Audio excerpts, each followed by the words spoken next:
liposomas, ¿no? Después las prostaglandinas, la restitución epitelial, flujo sanguíneo, lo único que en isócrono, ¿no? No la más importante, sino la que vamos a hablar principalmente es de las prostaglandinas. ¿Ya? ¿Qué función tienen las prostaglandinas? Incrementan la secreción de moco y bicarbonato, incrementan el flujo sanguíneo, incrementan la velocidad de recambio celular. O sea, intervienen en las tres etapas de defensa. En la preepitelial, donde hay producción de moco y bicarbonato, en la propia epitelial, porque permite que se regeneren más rápido las células, y en la posepitelial. O sea, las prostaglandinas son importantísimas para la defensa del estómago, en este caso, ¿ya? Cuando hay una alteración de ellas, se va a producir la lesión, ya saben eso. Entonces, de acuerdo a eso, podemos explicar cómo los AINES producen lesión en el aparato, en el estómago, en este caso. Como repaso. Bueno, se supone que deben saber esto porque han hecho en farmacología, ¿no? Sí. Se supone, siempre nos decían eso, ¿no? Bueno, a mí también me decían. Se supone que sabían eso, pero se supone, pero no sé, no me acuerdo, ¿no? Se supone que esto ya debe saber, ya llegó histología, te voy a preguntar histología, no sabemos, ¿no? Como repaso, entonces, el ácido araquidónico hace, por acción de la COX-1 o COX-2, hace que el ácido araquidónico se produzca, o a partir del ácido araquidónico se produzcan las prostaglandinas proinflamatorias o las prostaglandinas protectoras. ¿Ya? ¿Qué hacen las prostaglandinas proinflamatorias? Producen inflamación, producen dolor, producen fiebre. Por ejemplo, si tienes un golpe en la espalda, que va a hacer que tengas ese dolor, esa inflamación, va a ser las prostaglandinas proinflamatorias derivadas del ácido araquidónico por culpa de la COX-2. ¿Y qué hacen las prostaglandinas protectoras? Por acción de la COX-1 van a producir justamente la defensa del estómago. Entonces, cuando uno tiene una infección, una inflamación y necesita que le calme el dolor, ¿qué debemos bloquear? ¿COX-1 o COX-2? La COX-2. Los AINES, por ejemplo el naproxeno y ibuprofeno, bloquean a las dos. De esa manera disminuyen o evitan la inflamación, el dolor, te calman las molestias. Pero de esa manera te produce irritación gástrica porque inhibe la producción de prostaglandinas protectoras. ¿Ya?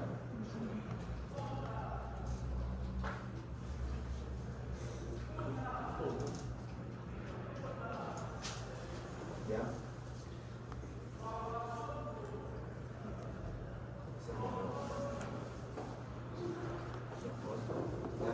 Entonces, pregunta de examen entonces. ¿Cuál de los...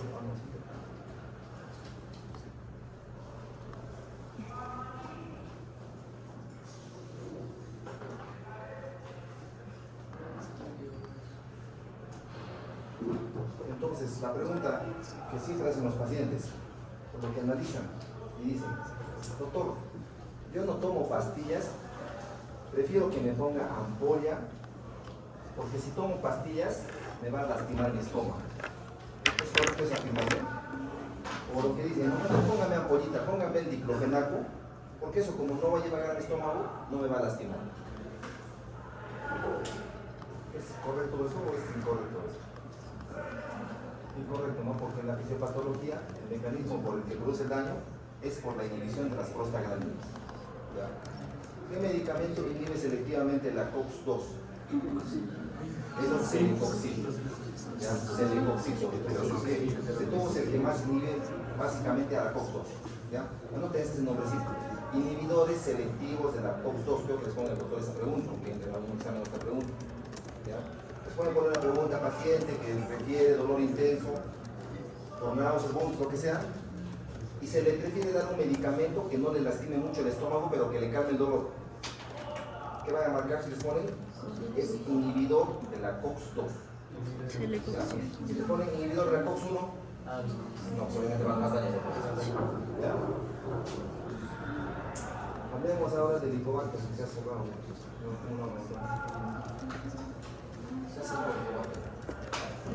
Gracias. ¿Lo tienes acá? Debe estar en historia.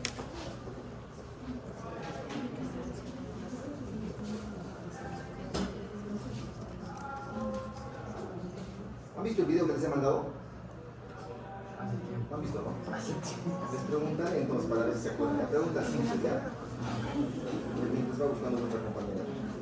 A la NOCA, ¿cómo se llama? Facilito. ¿Cómo se llama la célula que produce factor intrínseco? ¿Cómo?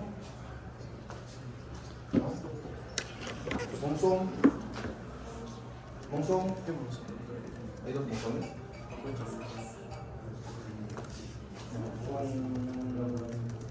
¿Hay dos monzones?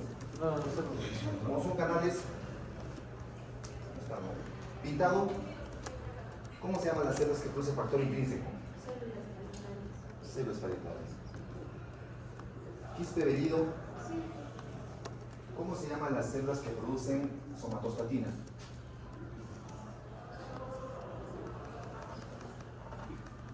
González Flores. ¿Cómo se llaman las células que producen somatostatina?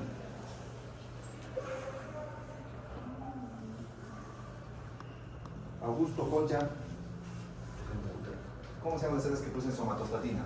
las células de... Las células D, no se olviden ya. Células D, justamente vamos a hablar de eso. Para que se entienda la fisiopatología. El Helicobacter.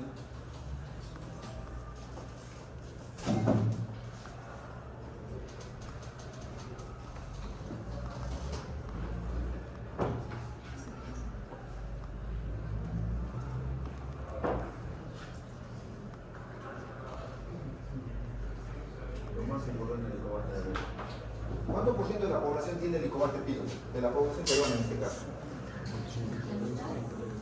80%.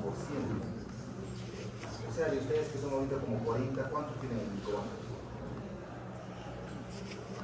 ¿Cómo sacó? ¿8 por 4? 32. 32 de ustedes tienen Helicobacter. ¿A cuántos de ustedes le molesta el estómago? La característica de los síntomas del Helicobacter es básicamente que tengas un dolor en el epigastrio, generalmente es intenso. Te produce náuseas a veces, te produce vómito. Cuando comes te produce eructos constantes. No te deja comer a veces. Y algo que es bastante molestoso es que durante la noche les hace despertar a los pacientes y no les deja dormir. Si tienen algo de eso es posible que tengan Helicobacter pylori. No todos los 32 tienen las molestias, ¿verdad? O sea, no en todos les va a producir síntomas, por si acaso. ¿Ya? Pues lo que deben saber como teoría es que un 85% de la población peruana aproximadamente tiene Helicobacter pylori. ¿Cómo es la forma de contagio? La forma de contagio es básicamente por el hacinamiento, cuando viven varias personas en una sola casa o en una sola habitación, mejor dicho. ¿Ya? Saneamiento ambiental deficiente, cuando no hay una buena cloración del agua. ¿Ya? Y estado socioeconómico bajo, comen como se dice lo que puedan, ¿no? ¿Cómo es el modo de transmisión? Anoten eso, se va a entrar, chicos. Fecal, oral, agua contaminada, vegetales crudos, como la lechuga, el repollo, y las secreciones gástricas a las que están más ¿ya? Pero sobre todo estas. Fecal oral, agua contaminada. Agua contaminada se refiere cuando tomas directamente el can. ¿Ya? Y los vegetales crudos, la lechuga y el repollo. ¿Ya? O sea, si sus pacientes le preguntan, ¿qué debo hacer para no volverme a contagiar? ¿Qué le van a decir? No le van a decir, ¿no? Un alumno me dijo, tienes que evitar el hacinamiento, tienes que tener un saneamiento ambiental adecuado y tienes que tener un buen estado socioeconómico. ¿Qué te va a decir el paciente? Ya, pues voy a hacer todo esto. Si te dice ya, si te dice sí, estoy de acuerdo, es porque no te entendí nada. Si te pregunta, es porque te ha entendido. ¿Ya? ¿Cómo es el modo de transmisión? Fecal oral, por ingesta de aguas contaminadas, agua sin hervir en este caso, por ingesta de lechuga, repollo, ensaladas o verduras crudas que crecen en el suelo sobre todo. ¿Cómo se puede evitar? Obviamente haciéndole hervir el agua y lavando los productos, ¿no? Importante, a ver, de características bioquímicas, anoten. El Helicobacter es un bacilo gram negativo, ureasa positivo. Anoten eso, ureasa positivo, es lo más importante. ¿Por qué es lo más importante que sepan que tiene ureasa positivo? Bueno, aparte es importante que tiene flagelos, ya saben eso, ¿no? Bacilo gran negativo, que tiene flagelos y que tiene ureasa positivo. ¿Qué quiere decir eso? Esta es la ureasa, la enzima. Con un poco de urea y agua hace que se produzca por acción de la ureasa, CO2 y amoníaco. ¿Ya? ¿El amoníaco es ácido o es alcalino? Es alcalino, ¿no?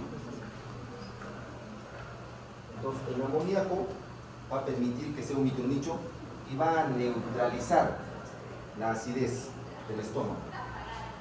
¿Por qué es importante eso? Llega el helicobacter, sobre este helicobacter van a querer actuar el ácido clorhídrico, porque el ácido clorhídrico es de defensa, va a querer eliminarlo, pero al producir amoníaco va a neutralizar esa acidez. Y de esa manera el helicobacter pylori no va a morir. Por eso es uno de los pocos genes que puede vivir en el estómago, a pesar de la acidez del estómago. ¿Ya? Os repito. La ureasa le permite al helicobacter pylori tener un nicho correcto donde vivir, a neutralizar la acidez para poder sobrevivir en la mucosa gástrica. ¿Ya? ¿Qué ocurre después?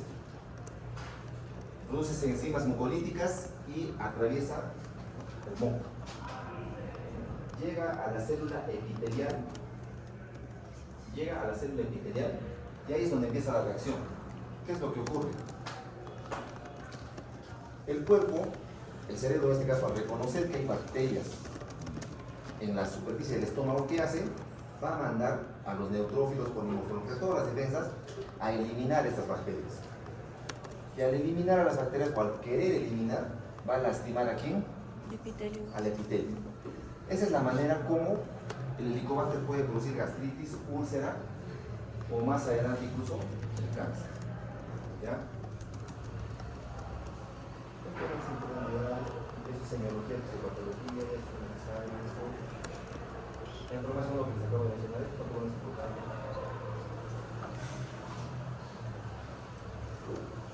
O sea, hay una autoinmunidad cruzada. ¿Ya? De esa manera es lo que se produce la lesión sobre las células epiteliales. ¿Cómo se hace el diagnóstico allá? Esto es lo que quiero explicarles. ¿Cómo se llama? ¿Quién produce la gastritis tipo B? Gastritis tipo B.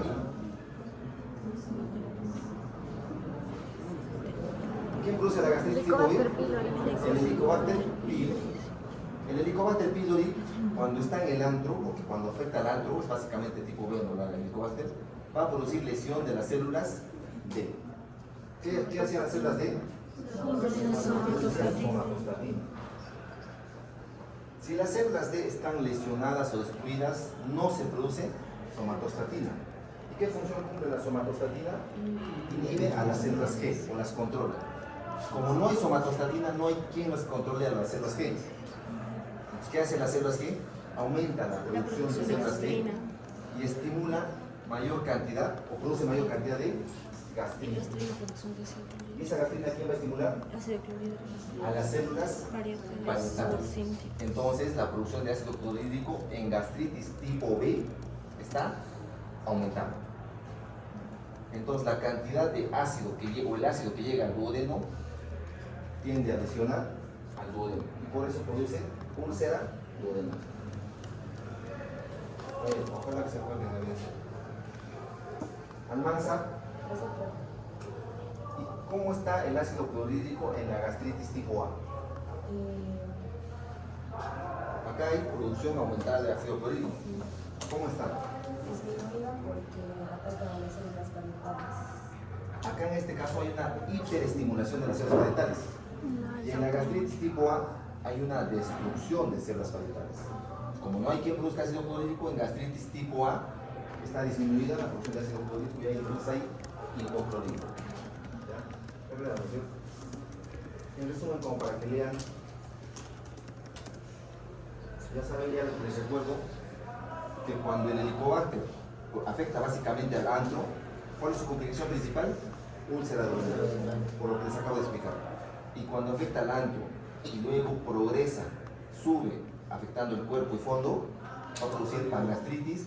Eso se llama gastritis atrófica, y la gastritis atrófica finalmente termina en metaplasia, displasia y cáncer gástrico. Entonces, de esa manera, el Helicobacter pylori puede producir úlcera duodenal o puede producir cáncer gástrico.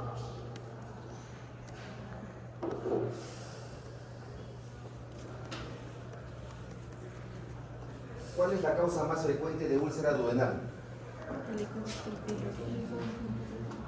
La causa más frecuente de úlcera duodenal, Helicobacter pylori. La causa más frecuente de úlcera gástrica, Helicobacter pylori. ¿Cuál es la segunda causa de úlcera duodenal? ¿Cuál es la causa más frecuente de úlcera péptica? La causa más frecuente de úlcera péptica.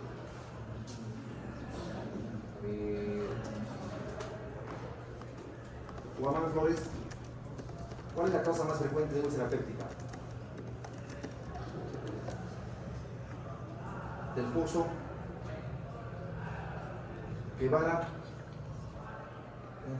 Burgos, ¿sí? Burgos, ¿cuál es la causa más frecuente de úlcera péptica? Claro, Helicobacter pylori. ¿Qué es úlcera péptica? Es úlcera que afecta a las zonas donde están el ácido clorhídrico y la pepsina. O sea, úlcera en el duodeno, úlcera en el estómago, úlcera en el esófago, es úlcera péptica. Si la causa más frecuente de úlcera duodenal es el Helicobacter pylori y la causa más frecuente de úlcera gástrica es el Helicobacter pylori, ¿cuál será la causa más frecuente de úlcera péptica? El Helicobacter pylori, ¿no?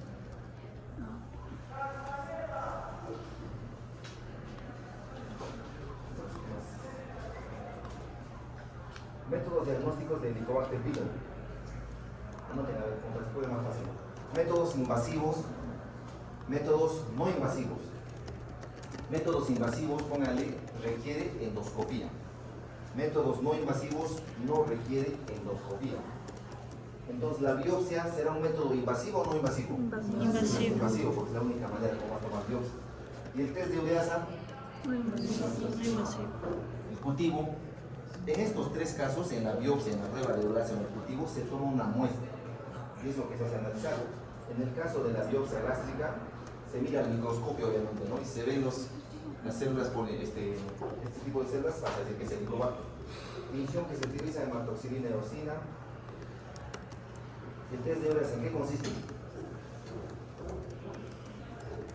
¿A qué test les recuerda? ¿Qué test han usado para ver si es positivo o negativo? Embarazo. Ha sufrido, ¿no? Test de embarazo, todos tienen miedo, ¿no? O que salga negativo, que no cambie de color, ¿no? Algo parecido es acá. El test de ureasa es una muestra así como esta.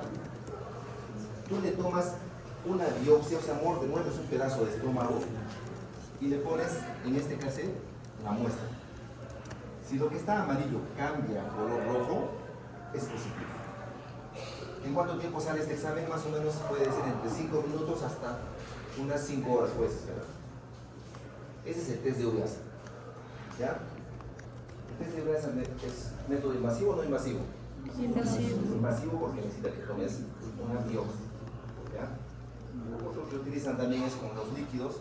Le ponen este liquidito a la muestra y si cambia este color, es positivo. ¿Ya? Ese test. Hemos hecho en microbiología. El cultivo ya, bueno, se puede separar en investigación. El test de aliento no invasivo será el test de aliento, el serológico y el antígeno en heces. Los más aceptados, test de aliento y el antígeno en heces. El serológico no sirve por si acaso. ¿Ya? Siempre da positivo, casi siempre da positivo, es como un recuerdo más que todo. ¿En qué consiste el test de aliento? Consiste en que tú le des una pastillita al paciente, traga la pastilla, se espera unos 15 o 20 minutitos y luego se le hace soplar en una bolsa. Eso lo pones a la máquina y la máquina te va a decir en unos 5 minutos si tiene o no tiene la bacteria. ¿Cómo funciona? Esa pastilla que tú le das al paciente, esa pastilla que tú le das, tiene urea. Y dentro de la fórmula de la urea, si ustedes revisan, tiene carbono. Ese carbono está marcado. Pues, ¿qué es lo que hace? ¿Qué es lo que se hace? Le das al paciente la pastilla y si el paciente tiene ureasa, ¿a qué se va a convertir la urea? Amoníaco. La urea se va a convertir Amoníaco.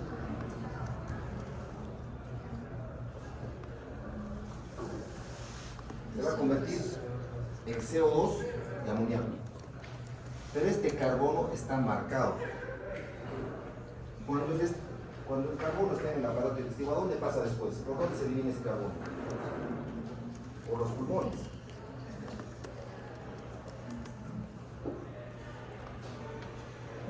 Entonces, ese CO2 que se ha formado de la urea por acción de la ureasa va a pasar a la sangre y de la sangre va a pasar al pulmón. Entonces, cuando el paciente sopla, va a soplar ese CO2 con ese carbono marcado. Entonces, ¿qué hace la máquina? La máquina lo que busca es ese carbono marcado. Si encuentra ese carbono marcado, ¿qué significa? Que hay ureasa y eso va a convertir la urea en CO2. Porque si no hay ureasa, obviamente no se va a convertir en CO2, sino esa urea se va a eliminar. ¿Ya? ¿Está claro, no es cierto? Esa es la forma como funciona el test de aliento. Ahora, la pregunta sería, ustedes que son jóvenes, si tienen sospecha de Helicobacter pylori, les dicen, ¿qué quieres? ¿Endoscopía o test de aliento? ¿Qué van a pedir? Test de aliento, ni que fuera loco, que metan un tubo por la boca, ¿no? Si es un paciente de 50 años, ¿test de aliento o endoscopía? O biopsia. Lo más fácil es algo, o más tranca. Si es tu familiar, tu mamá, tu papá o tu hermano, a quien quieres mucho, supuestamente tu hermano o ¿qué le hacen? ¿Endoscopía o test de aliento? No que le hagan endoscopía, que sufra, ¿no? Despierto, sin sedación, como el tubo más grueso que hay. Ya, anote chicos, a ver.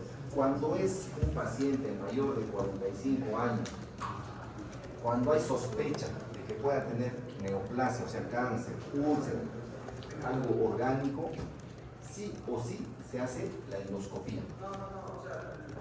Porque con la endoscopía tú vas a buscar el Helicobacter y también vas a buscar o vas a ver si tiene alguna neoplasia, una úlcera o algo peligroso para el paciente.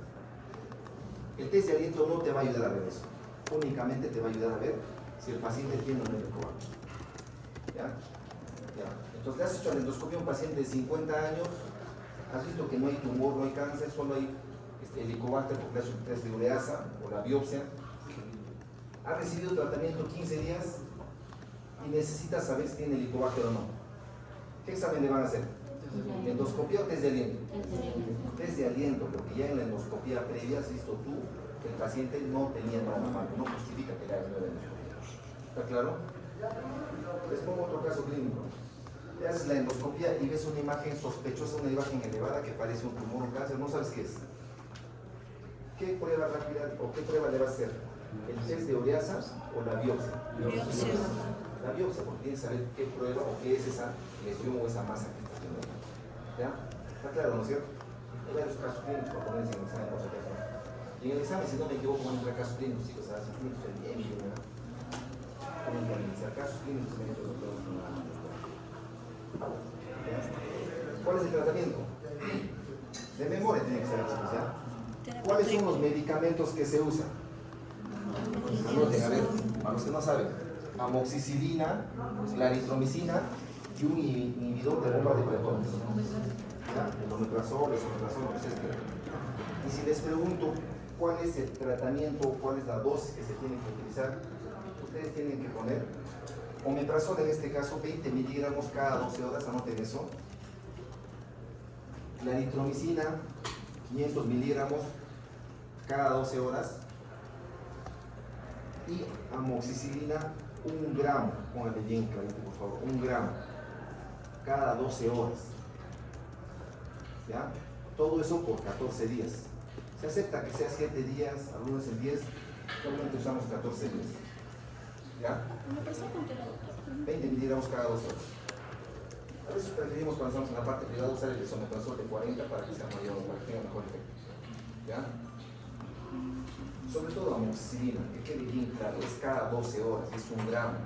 ¿Por qué tienen que explicarle bien al paciente? Porque muchas veces me ha pasado a mí que el paciente se va a la farmacia y el de la farmacia, ¿cada cuánto horas normalmente se usa la amoxicilina, chicos? Cuando tiene faringitis, así, cada 8 horas, 500 miligramos. Lo mismo dicen los farmacéuticos. ¿Sabes qué? Quizá tu médico se ha confundido. De repente te ha tenido apurado y pues no te he explicado bien. Porque la amoxicilina se toma 500 cada 8 horas. Entonces yo te sugiero que tomes 500 cada 8 horas. Entonces, ¿qué hace el paciente? Ya, me dice, ¿no? Se va a la casa y vuelve con sus medicamentos. ¿Has tomado todo tu tratamiento? Sí, todo. Solo me ha sobrado esto, que fue el amoxicilina. ¿Y por qué no has tomado bien? Porque el de la farmacia me ha dicho que te has confundido y por eso he tomado como. A veces te preguntan a ti, doctor, ¿cómo se toma? Si no estás bien seguro, le vas a decir, sí debe ser 500 cada 8 horas. ¿Ya? Repito, la dosis de amoxicilina es 1 gramo cada 12 horas. ¿Ya? Ese es el primer esquema, ya seguro que ya para todo. Listo. Pasamos ahora entonces a úlcera.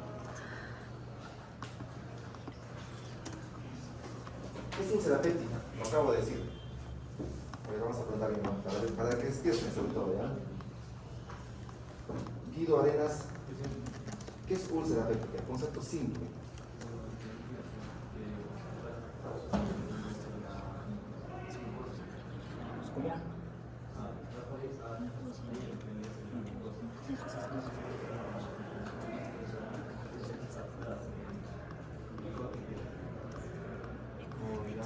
¿Cómo? Carlos 1, ¿qué es úlcera péptica? Se refiere a la lesión que es provocada por el licolector y que genera una pérdida de tejidos. La causa más frecuente es el helicobacter pylori, pero no es la única. Los años.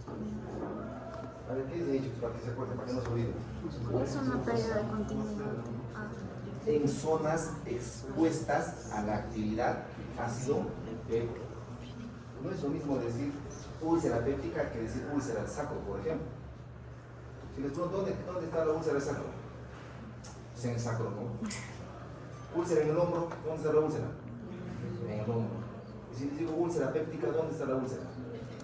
Ahí tienes que decir en las zonas expuestas a la actividad ácido péptico.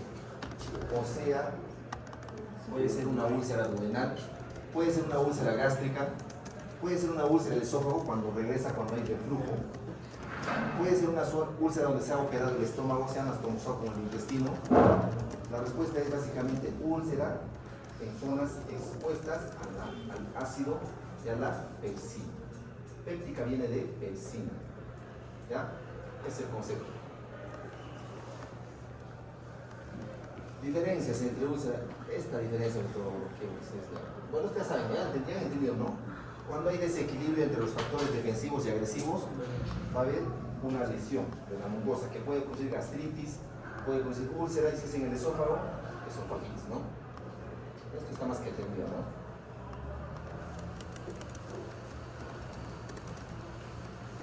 A ver.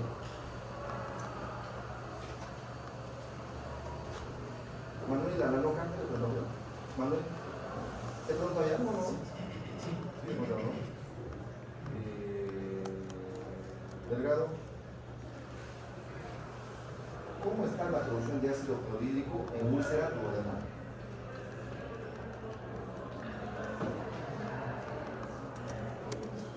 Piensen todo, cualquier reporte, ¿verdad?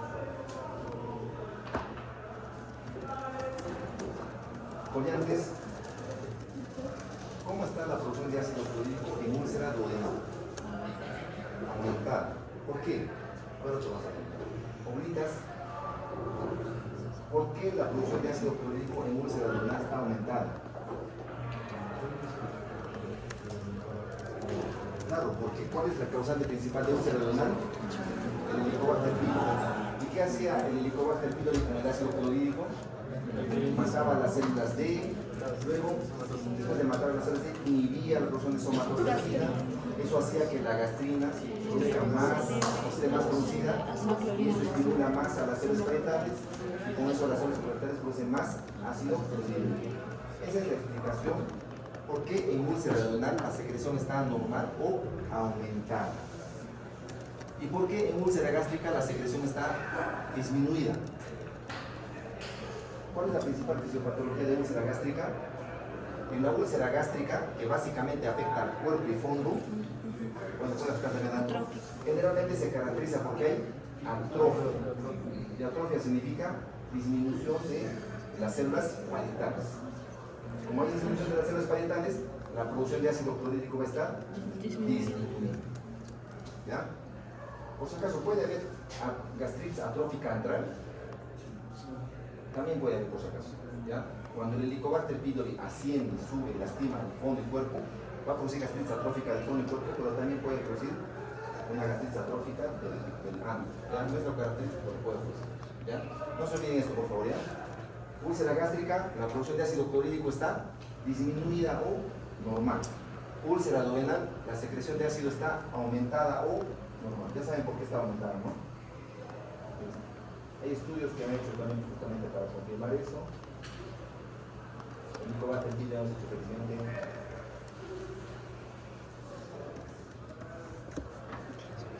¿Por qué creen que aquí están los medicamentos? ¿Dónde está cuál es el más agresivo?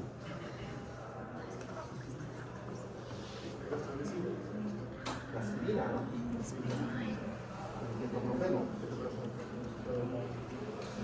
¿Se imaginan que les pongo en el examen, según Gates en 1991, cuál es el medicamento que más lesión produce? Es para azúcar, ¿no? En azúcar entra así, ¿no? No, en azúcar por si acaso no es igual que el examen, ¿no? ¿Cómo creen que el tabaco sea un factor más agresivo para producir úlcera? ¿A qué afecta el tabaco? ¿A qué parte de la defensa? Mejor les pregunto. A la capa preepitelial, mucosa y a la mucosa y al moco. ¿Afecta en las células epiteliales? ¿O afecta en el flujo sanguíneo? En el flujo sanguíneo, porque produce aterosclerosis, produce inflamación, produce una inadecuada función y entonces no hay buena irrigación del estómago. El alcohol, básicamente por acción directa. Los que toman saben, ¿no? Toman y al día siguiente que tienen vómitos, ¿no? Y cuando toman en exceso, vomitan hasta sangre, ¿no? Y dicen, nunca más voy a tomar, lo juro. Se les pasa el efecto, se olvida y no creo que me hagan esto fuerte. Además, la dieta, lo clásico, ¿no? Cuando no comes absorbas, que el ácido te va a lastimar, es más que ¿no? Los factores psicológicos. ¿Quiénes son las que más sufren por eso? ¿Los varones o las mujeres? ¿Por qué reniegan las chicas? Porque sí, porque no, por todo, por nada, por si acaso, ¿no? Entonces, por eso las mujeres se dice que tienen más riesgo de tener gastritis. Esa es la gastritis emotiva, ¿no? ¿Ya?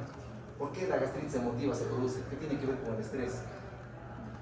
¿Quién produce o quién controla, qué parte del controla la producción de ácido clorhídrico? Vago. El vago. ¿Y dónde se origina el vago?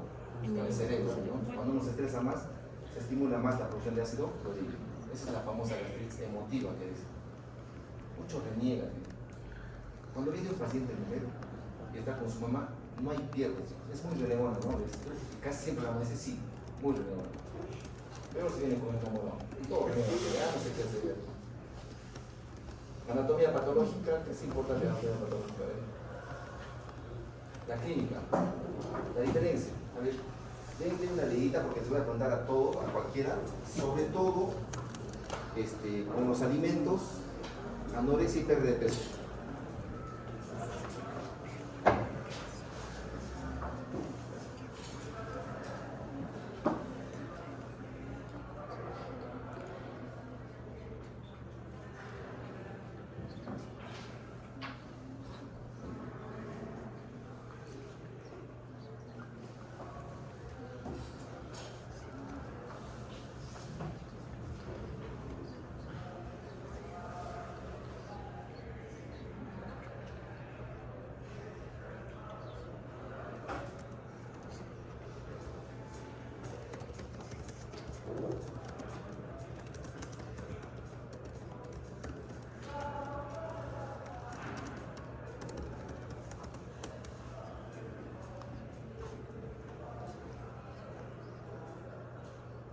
A ver, una pregunta muy fregada, señor, que me salga en el camino.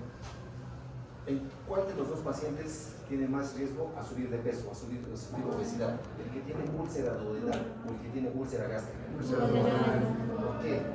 ¿Cuál es la explicación? No aumenta su apetito. Porque en la úlcera duodenal, cuando el paciente come, le disminuye el dolor. Entonces, ¿qué va a hacer el paciente para que no le duela? Para comer acá. Por eso se dice que ellos tienen el apetito aumentado. En cambio, el paciente con úlcera gástrica, cada que come le duele, entonces no quiere comer. Por eso los pacientes tienden a la anorexia o a la hiporexia, y por eso los pacientes tienden a perder peso.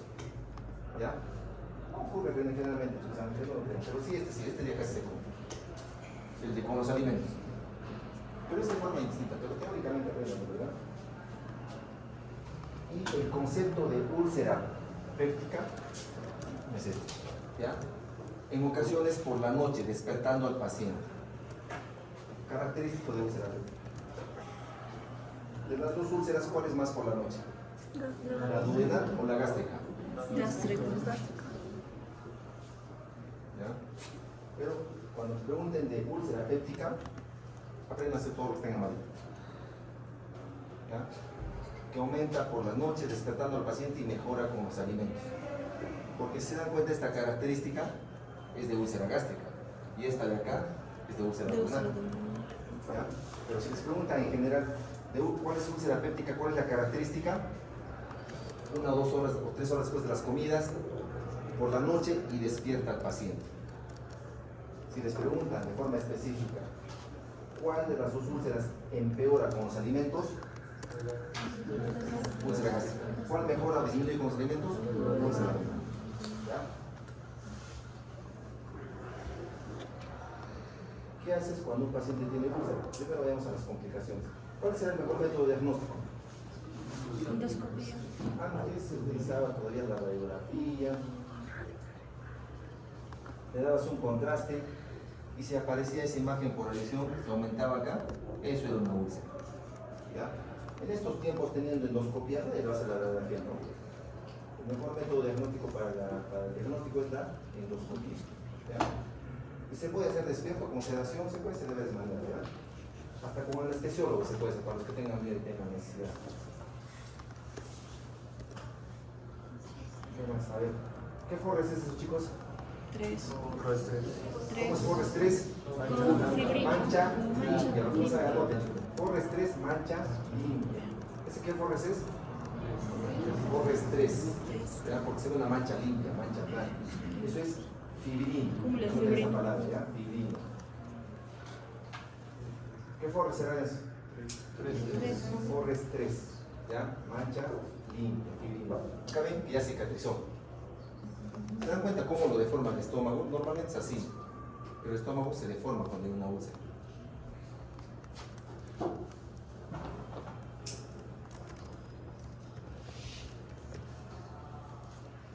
¿Cuáles son las complicaciones entonces de la úlcera? Hemorragia digestiva. A ver, ¿cómo repaso? Para el examen. Paciente que tiene hemorragia de melena o hematemesis, lo que sea, y tiene frecuencia cardíaca en 120 y presión arterial en 60-40. ¿Qué hemorragia tiene? ¿O qué sangrado tiene? ¿Leve, moderado o severo? Severo. ¿En qué te basas? En que la frecuencia cardíaca está más de 100 y la presión arterial sistólica está menos de 100. ¿Ya? ¿Qué es lo primero que se hace cuando un paciente tiene hemorragia? Le pones extracción de sangre, le haces endoscopía o llamas al gastroenterólogo. O le pones suero. Le pones suero, ¿ya? Sin dudar, ¿ya? Y si es un paciente con cirrosis, paciente cirrótico que tiene circulación colateral y vomita sangre o hace heces negras, ¿cuál es el medicamento que utilizas si no tienes diagnóstico todavía? ¿Cuál es el primer medicamento que usas? Medicamento randiano del suero. Entonces, omeprazol. Siempre use el omeprazol, porque los opioides no siempre lo vas a tener. ¿Ya? Pero si le haces una endoscopia y confirmas que tiene sangrado porque se ven las varices y en la varices se ve que está sangrando, ¿qué medicamento es el ideal? Ahí sí es el opioide. ¿Ya? Porque tú estás viendo que está sangrando de la varice. ¿Por qué usas el omeprazol? ¿Por qué les digo que usen el omeprazol? Porque los cirróticos, como cualquier paciente, tienen riesgo de hacer úlceras. Y la principal causa de sangrado es la úlcera. Si no tienes el diagnóstico o no sabes de dónde está sangrando, utiliza tu omeprazol. Si es cirrótico, utiliza si tienes el opioide. Pero si ves que está sangrando de una varice, tú ves en la endoscopia que hay sangrado varicial, obviamente el ideal va a ser el opioide. El opioide porque estás viendo que te están ganando las varices. ¿Está claro? ¿Qué forres es este? Este es un 1A, chorro arterial. Este de acá, ¿qué forres es que está sangrando en napa? 1B, chorro. 1B, sangrado venoso, en napa. ¿Ya? ¿Qué forres es este?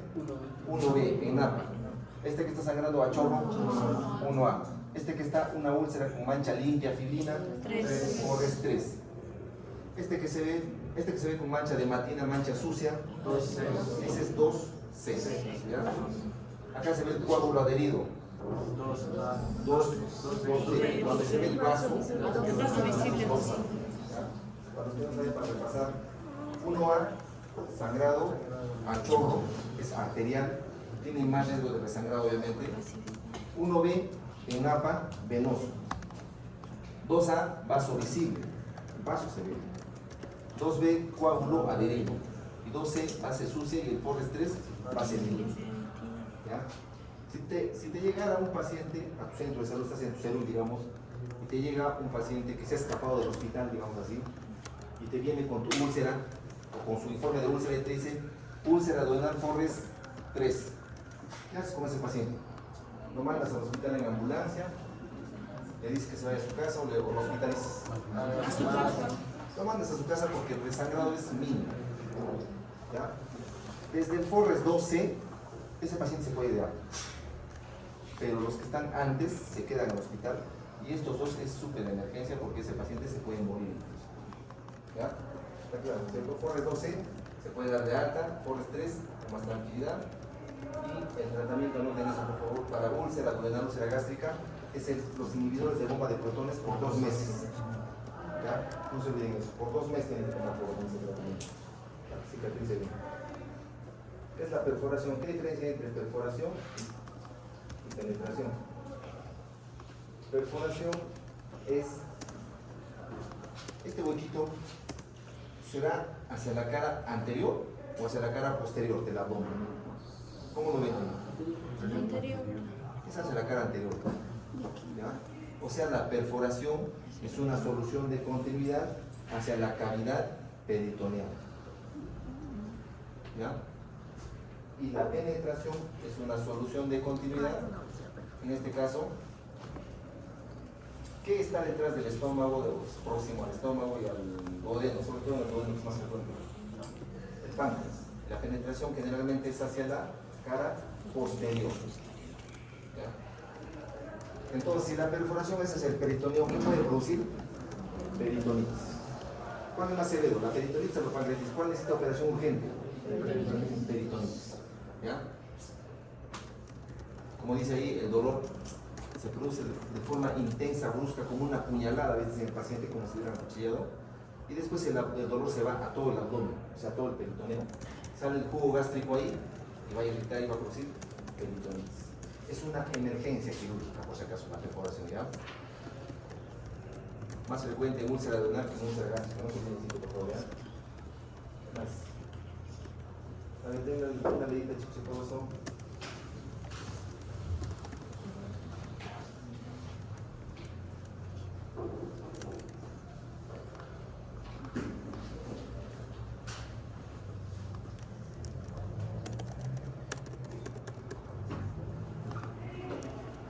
¿Por qué creen que haya ausencia de ruidos intestinales?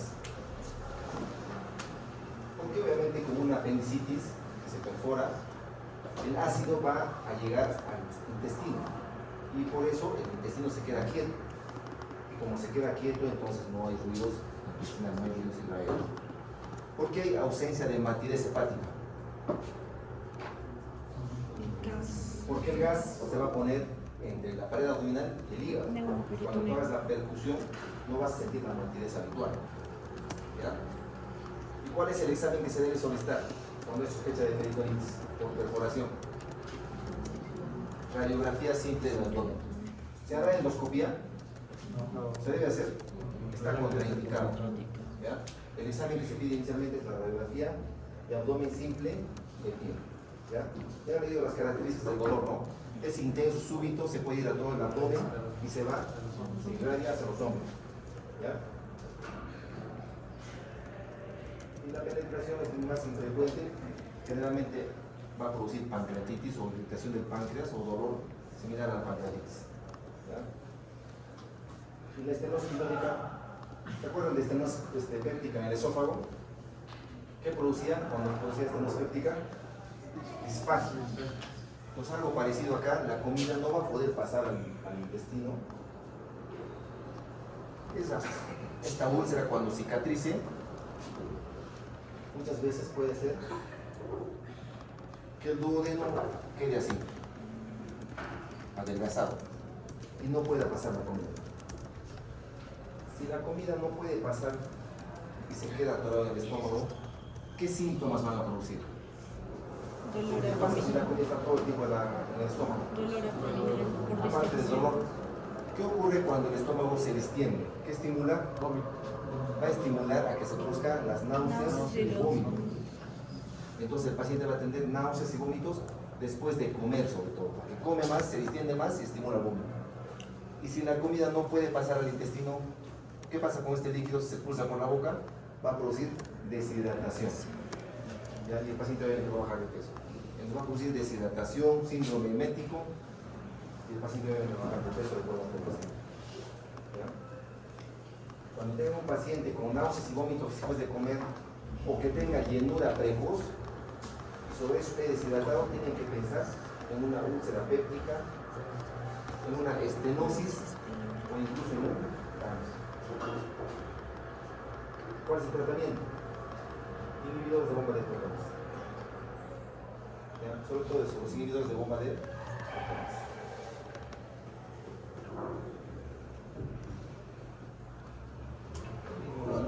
Las dos de amoxicilina para los que no han notado.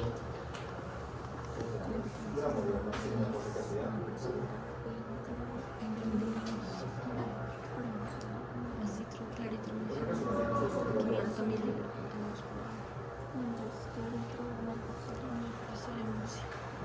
¿Cuál es el tratamiento quirúrgico? ¿Por qué se hace la vagotomía? Antes se hacía ahora. ¿Por qué se hacía la vagotomía? Justamente porque quien estimula la producción del ácido clorhídrico, ¿quién es? Vago. O sea, hay que cortarlo, hay que evitar que el vago siga estimulando. Tratamiento antiguo, por ejemplo, pero esta explicación. Incluso antes hasta el alto se sacaba cuando era una úlcera muy severa.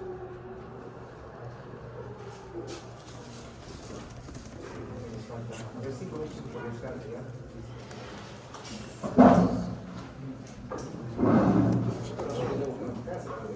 ¿Qué? No está.